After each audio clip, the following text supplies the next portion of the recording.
Many popularizers who use Gödel's incompleteness theorem to make bold claims about fundamental limits of human knowledge have made a category error. Gödel, he concluded that at some point in mathematics, you just have to make something up.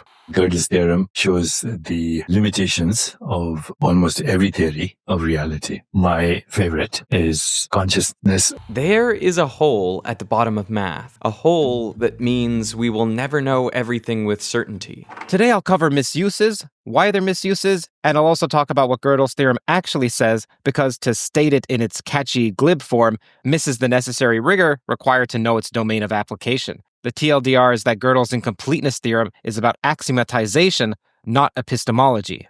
Now, there's an asterisk here, which I'll get to later. Epistemology is just fancy technical jargon for what and how we can know.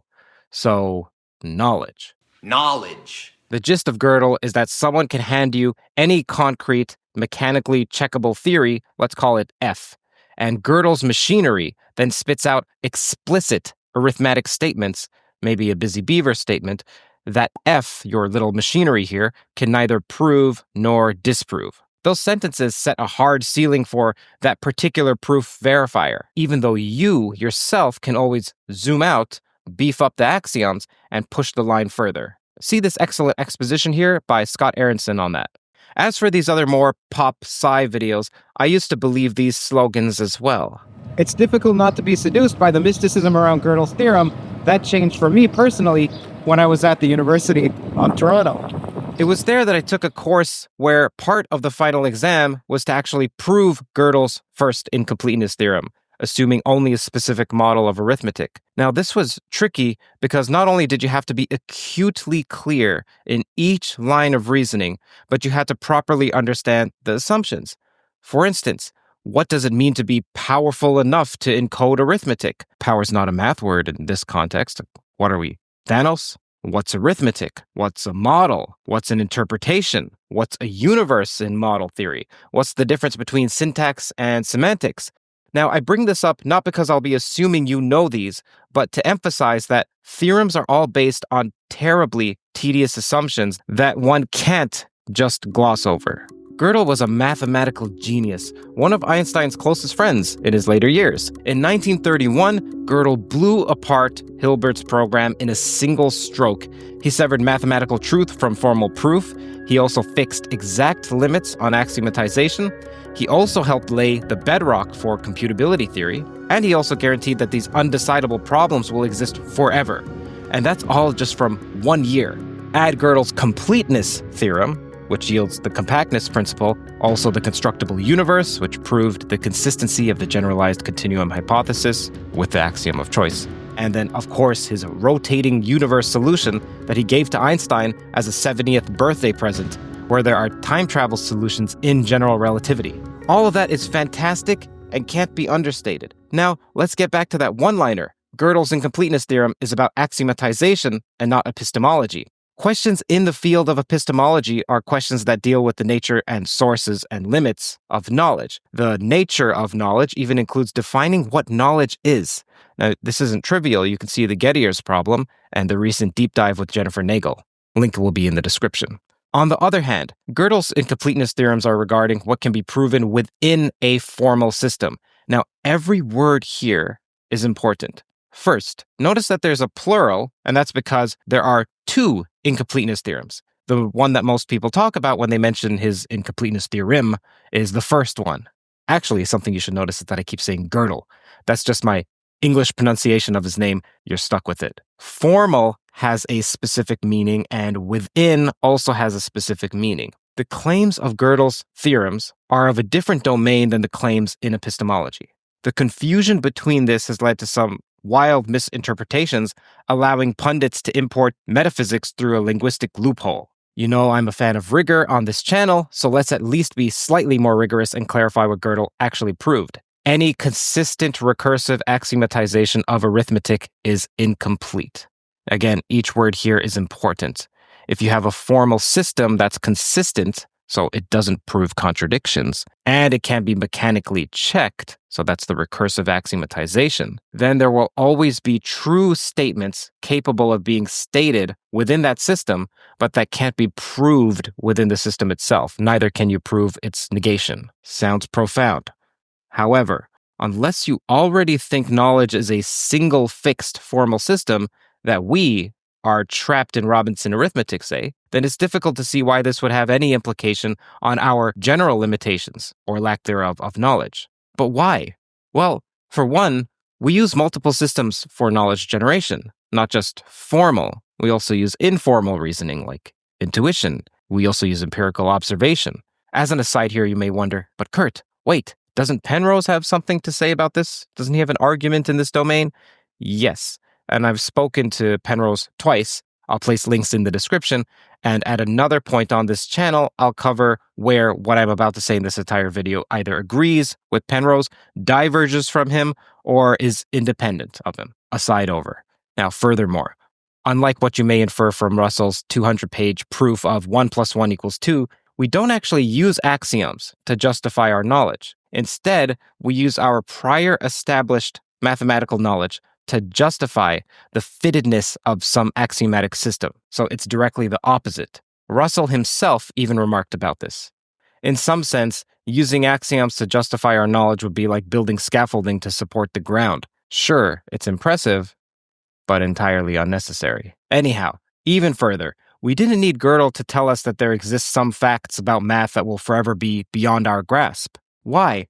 Because unless you're this metaverse merging Zuckerberg, you have finite working memory. You have finite processing speed. You even have a finite life. So you can't mentally compute some, say, 94,000 digit addition problem, let alone something with googolplex digits, let alone some exam paper with basic addition problems so large that it stretches beyond the boundaries of the observable universe. You'd have no hope of comprehending it, let alone completing it. Now, let's get to some of these misconceptions. Gödel's theorem shows the limitations of almost every theory of reality. My favorite is consciousness-only monism.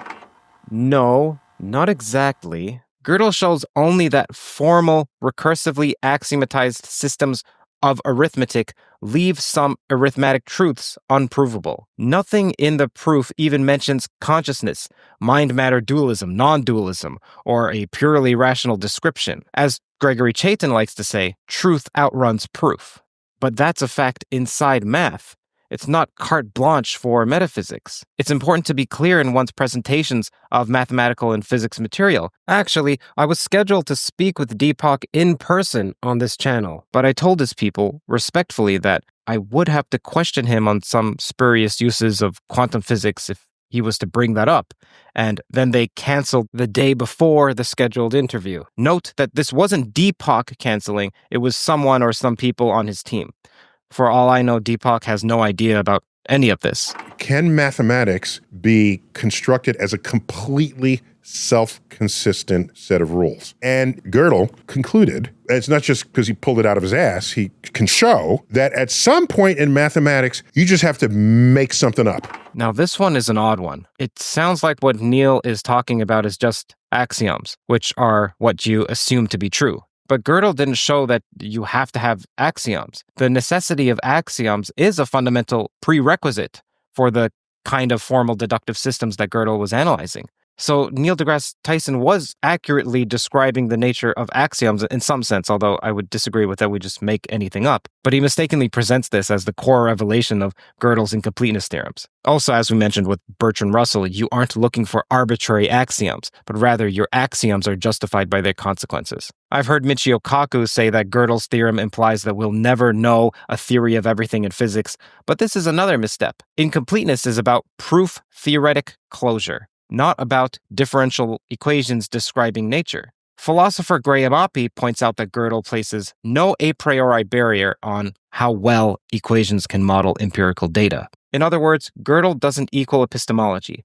The theorem shows a technical fact about recursively axiomatized formal systems. It's silent on what human beings or physicists can know by other means, such as intuition, experiment, or higher order logics, or new axioms, etc. Also, one shouldn't confuse proof with some capital T truth. Incompleteness is an internal mathematical gap, but it doesn't automatically license metaphysical conclusions about consciousness, God, multiverses, etc. Physics isn't obviously a Gödel-style system. A physical toe may be stochastic or continuous, or even algorithmically infinite. Gödel's diagonal step needs none of these. Physics, after all, is science, not mathematics. We use mathematics because it works, not because we think nature is mathematics. This, in my present deliberations, is a correct statement. Physics is model-based and provisional. See my recent video about why the so-called proofs that particles take all possible paths is faulty. There is a hole at the bottom of math, a hole that means we will never know everything with certainty. No, not exactly, Derek. Gödel shows that no single recursively axiomatized system can prove all arithmetic truths. Not that human beings, who can move between systems, by the way, will never know anything for certain. I've heard a popularizer say that Gödel showed that mathematics collapses under its own weight. Math didn't collapse. The Gödel's theorem only blocks a complete and consistent single axiom set, not mathematical reasoning as a whole. By the way, a subtle and extremely important point that many seem to miss is that these unprovable truths by Gödel, the ones that Gödel guarantees via his sentences, they're not globally true. Now, why is that? It's because of Gödel's completeness theorem, which is a different theorem. If a statement is true in all models, then your system necessarily proves it.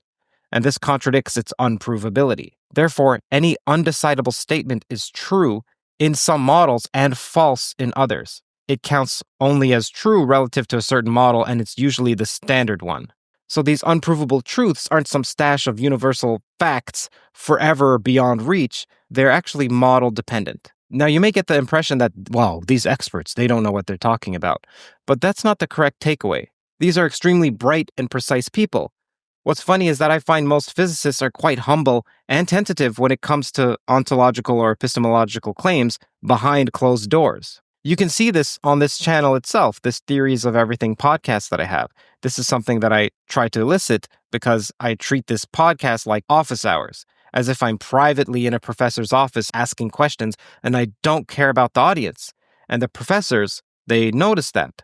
They just speak to me with the same level of technicality that they would behind closed doors. And the audience is just there like a fly on the wall. It's difficult to do open door physics. But by the way, someone who does do open door physics extremely well is Gabriel Carcassi. But however, Gabriel is rare. And for some reason, when something is framed as this is for a general audience, those popularizers go into this orchidaceous popular science communication mode. They want to convey some voodoo to seduce the audience. Someone said about my previous video about all possible paths, they said, like, Curt, come on. You're fighting a straw man because no physicist actually claims that particles literally explore all possible paths. At Barf Manager, I'm sorry to disappoint you. And let me use my language carefully. I was going to say it is as if many physicists would say, no, it does. So the statement is that the electron explores both routes at the same time, at once, let's say, on its route from the electron gun through the slits to the screen. Many physicists now would say that that is a correct description of reality. The particle does. And this, by the way, was on a large channel explaining physics to millions of people. I think that's more harmful in the long run, since it leads to misconceptions that others have to dispel. And then the popularizer of science who came in with those claims feels like they have to defend themselves, and then so they do, and the audience just sees this conflict and combativeness. It gives credence to those who want to dismiss science or scientists as not knowing what they're talking about, claiming, hey, it's all conjecture, etc. I think it's more fruitful from the get-go to be honest about what we don't know and where our theories begin and end. It's more honest, at least I think so, to spend the extra few minutes to say what you want to say more precisely with the correct caveats. Now, I understand the alternative is to cajole the audience with showy quantum pornography to continue to sell seats or get more views, but who cares?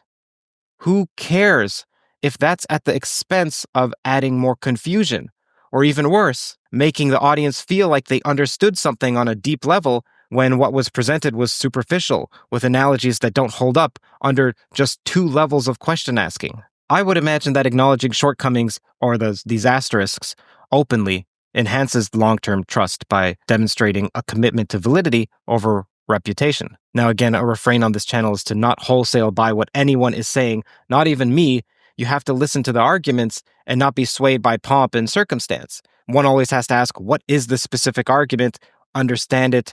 When critiquing something, critique that, not the person, not the person's affiliations or lack thereof, or the animation, or what have you. When critiquing, you think, what is the claim and the argumentation for that claim or the justification, and that's it.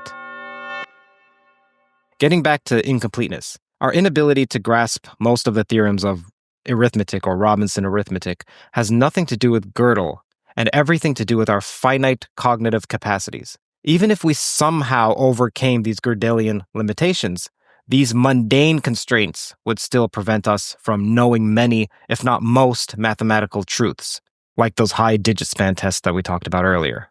Also, think about this. You know that the Gödel sentence itself is true despite being unprovable within the system. How? Because you can step outside the formal system and use meta-reasoning. You are not that single formal system. This fact alone dismantles the claim that Gödel's theorem imposes fundamental epistemological limits. You should know, though, that you have this undecidable truth, and you may think, okay, well, why can't I just append it to my axiom set for some given fixed theory? That still doesn't erase the ceiling that Gödel set. It just relocates it, because the stronger theory that you've now formed carries its own incompleteness sentence, and that just goes on ad infinitum. Chaitin says that rather than Gödel giving us limits, Gödel's freed us. Gregory Chaitin, by the way, is the founder of algorithmic information theory, who basically pioneered a whole new field of math when he was just a teenager after being inspired by Gödel.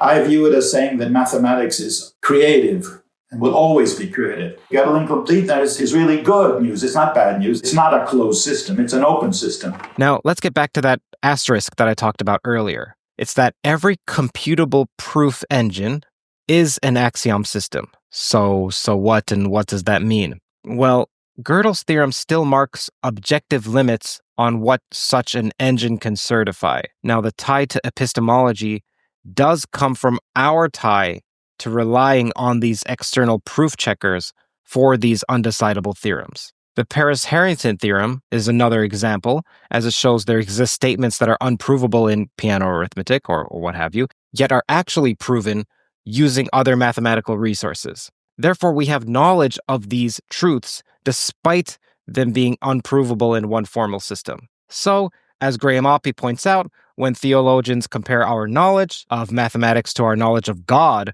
claiming both are fundamentally linked by Gödelian restraints, they're making an elementary category error. Our mathematical knowledge isn't analogous to our theological knowledge, and Gödel's theorem doesn't support any such analogy.